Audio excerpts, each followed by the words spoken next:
नमस्कार, अंदर की बात के साथ मैं हूं हिना। राज्य की 6 नगर पालिकाओं और 78 नगर पालिकाओं, 31 जिला पंचायतों, 231 तालुका पंचायतों के अलावा भाजपा ने 2.5 साल के लिए नए कप्तानों के चयन के लिए कमर कस ली है, जिसके तहत सूरत राजकोट के कप्तानों की घोषणा की गई है। सूरत और राजकोट में कौन बने नए मेयर, कौन सी नई टीम की हुई घोषणा। सूरत और राजकोट की नई टीम के सामने क्या होंगी बड़ी चुनौती। राज्य की 6 नगर पालिकाओं और 78 नगर पालिकाओं, 31 जिला पंचायतों, 231 तालुका पंचायतों के अलावा भाजपा ने 2.5 साल के लिए नए कप्तानों के चयन के लिए कमर कस ली है, जिसके तहत आज सूरत राजकोट के कप्तानों की घोषणा की गई है। सूरत को अपना 38वां मेयर मिल गया है। दक्षेश मावानी को सूरत का नया मेयर चुना गया है। इसके साथ ही नरेश पाटिल को सूरत के डिप्टी मेयर के रूप में चुना गया है। राजन पटेल को स्थायी समिति का अध्यक्ष नियुक्त किया गया है। सत्ता पक्ष के नेता के तौर पर शशिबेन त्रिपाठी के नाम का ऐलान किया गया है। वहीं दंडक के तौर पर धर्मेश वानियावाला के नाम की घोषणा की गई है। राजकोट में नैना पेढ़ड़िया को नए मेयर चुना गया है। इसके साथ ही नरेंद्र सिंह जाडेजा को राजकोट का डिप्टी मेयर बनाया गया है। स्थायी समिति अध्यक्ष के रूप में जयमीन ठाकर के नाम की घोषणा की गई है। इससे पहले अहमदाबाद और वडोदरा को भी नए मेयर मिल गए। प्रतिभा जैन को अहमदाबाद नगर निगम के मेयर के रूप में चुना गया है, जो राज्य में सबसे बड़ा शहर है और इसका बजट 5500 करोड़ का है। इसके साथ ही पिंकी सोनी को वडोदरा के महिला मेयर के रूप में चुना गया है। Bureau report, GST। गुजरात में और एक कलेक्टर विवाद के घेरे में आ गए हैं। माफियाओं की मिली भगत से हुए भ्रष्टाचार की जांच के लिए ACB और सतर्कता आयोग की शिकायत की दर्ज की गई। कौन है वो सरकारी बाबू कलेक्टर जिसके नाम सामने आया नया विवाद। गुजरात में बाबुओं के भ्रष्टाचार की मिलीभगत के किस्से अटकने का नाम नहीं ले रहे हैं। अब साबरकांठा से नया विवाद सामने आया है। साबरकांठा कलेक्टर नैमेश दवे के खिलाफ शिकायत दर्ज की गई है। माफियाओं की मिलीभगत से हुए भ्रष्टाचार की जांच के लिए ACB और सतर्कता आयोग से शिकायत की गई है। उच्च स्तरीय जांच के लिए गृह मंत्री और मुख्यमंत्री से भी शिकायत की गई है।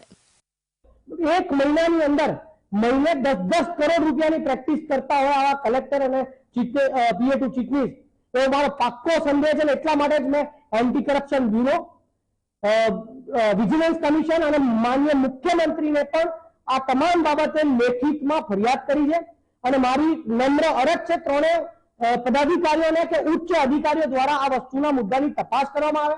જો છેલ્લા 4 મહિનાના દરેક કેસોને કાઢીને મારા કેસ ઉપરાંત પર બારીકાઈથી જો એની તપાસ કરવામાં આવશે તો કરોડો રૂપિયાનું સાબરકાંઠા કલેક્ટર દ્વારા કૌભાંડ પકડાવાની ચોક્કસપણે મને સંદેહ છે અને એ વસ્તુ पर्दाफाश થશે એવું મારું ચોક્કસપણે મારો વિશ્વાસ છે। सरकारी खजाने को नुकसान पहुंचाते हुए किसानों को परेशान किया जाने का आरोप है। यह भी आरोप है कि कलेक्टर और भू माफियाओं की आपसी खींचतान में किसानों की जमीन हड़प ली गई है। जमीन हड़पने वालों के खिलाफ लैंड ग्रैबिंग एक्ट के तहत भी शिकायत दर्ज की गई है। साबरकांठा के तलोद के कृषियुक्त जमीन को भू माफियाओं ने ले ली होने की बात सामने आई है। शिकायत में बताया गया है कि कोर्ट के आदेश के बाद भी सर्वे नंबर वाली जगहों पर कलेक्टर कार्यालय में मिलीभगत की जा रही है और एक किसान द्वारा दूसरे किसानों को मुआवजा देने के बाद भी कलेक्टर ने रजिस्ट्री करने से मना कर दिया है। कलेक्टर के अलावा डिप्टी कलेक्टर और चिटनीस पर भी मिलीभगत का आरोप है। हाईकोर्ट के एक वकील ने सबूतों के साथ भ्रष्टाचार की शिकायत दर्ज कराई है। नित्यानंद के टैक्स धोखाधड़ी का खुलासा करने वाले वकील ने साबरकांठा कलेक्टर के भ्रष्टाचार के सबूत इकट्ठे करके जिम्मेदार लोगों के खिलाफ सख्त कार्रवाई की मांग की है। Bureau report, GSTV। भारत में हुए G20 सम्मेलन को लेकर दुनिया भर में उसकी तारीफ हो रही है। तारीफ करने वालों की लिस्ट में अमेरिका भी शामिल है। हाल ही में अमेरिकी विदेश मंत्रालय ने पत्रकार परिषद के दौरान क्या बयान जारी किया।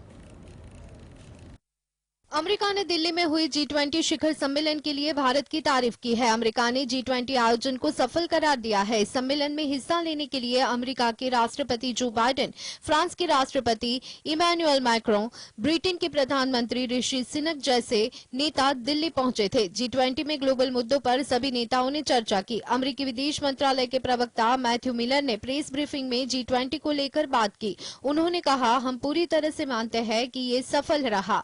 G20 एक बड़ा संगठन है। रूस G20 का सदस्य है। चीन G20 का सदस्य देश है। दरअसल विदेश मंत्रालय के प्रवक्ता से पूछा गया था कि क्या वह मानते हैं कि भारत में आयोजित हुआ G20 शिखर सम्मेलन सफल रहा। इस सवाल के जवाब में उन्होंने भारत की सराहना करते हुए ये बात कही। प्रवक्ता ने कहा कि दिल्ली घोषणा पत्र में कहा गया कि क्षेत्रीय अखंडता और संप्रभुता जैसे सिद्धांतों का उल्लंघन नहीं किया जाएगा। G20 शिखर सम्मेलन में दिल्ली घोषणा पत्र को सबसे अहम माना जा रहा है, क्योंकि रूस की आलोचना किए बिना सभी देशों को इसके जरिए साथ लाने में भारत कामयाब रहा है। Bureau report, GST। G20 शिखर सम्मेलन में हिस्सा लेने के लिए भारत आए कनाडाई प्रधानमंत्री जस्टिन ट्रूडो विमान में खराबी के चलते 3 दिन से भारत में ही रुके हुए हैं। इससे पहले भी कई बार विमान में खराबी के कारण ट्रूडो और उनके प्रतिनिधि मंडल को इस चीज का सामना करना पड़ा है। क्या है पूरा मामला? कनाडाई प्रधानमंत्री के विमान में आई खराबी के कारण G20 शिखर सम्मेलन खत्म होने के बाद भी जस्टिन ट्रूडो और उनके प्रतिनिधि मंडल 3 दिन से भारत में रुके हुए हैं, जिसके कारण कनाडाई सशस्त्र बलों ने विमान एयरबस CFC-00-1 को उड़ान भरने से रोक दिया। कनाडाई प्रधानमंत्री कार्यालय की ओर से दी गई जानकारी के मुताबिक जस्टिन ट्रूडो और उनके प्रतिनिधि मंडल को भारत से वापस ले जाने के लिए एक बैकअप विमान CFC-002 आ रहा है। नई दिल्ली में रुके विमान CFC-001 में आई खराबी को ठीक करने के लिए एक टेक्नीशियन बैकअप प्लान में स्पेयर पार्ट के साथ आ रहा है। यदि वह स्पेयर पार्ट काम करता है और अगर विमान ठीक हो जाता है तो कनाडाई प्रधानमंत्री और उनके प्रतिनिधि मंडल का काम होगा। हालांकि यह पहली बार नहीं है जब ट्रूडो के विमान में खराबी आई है। इससे पहले अक्टूबर 2016 में भी ट्रूडो के विमान में कुछ तकनीकी खराबी आ गई थी। फिर अक्टूबर 2019 में ट्रूडो का VIP विमान हैंगर पर लाए जाने के वक्त एक दीवार से टकराकर दुर्घटनाग्रस्त हो गया था। Bureau report.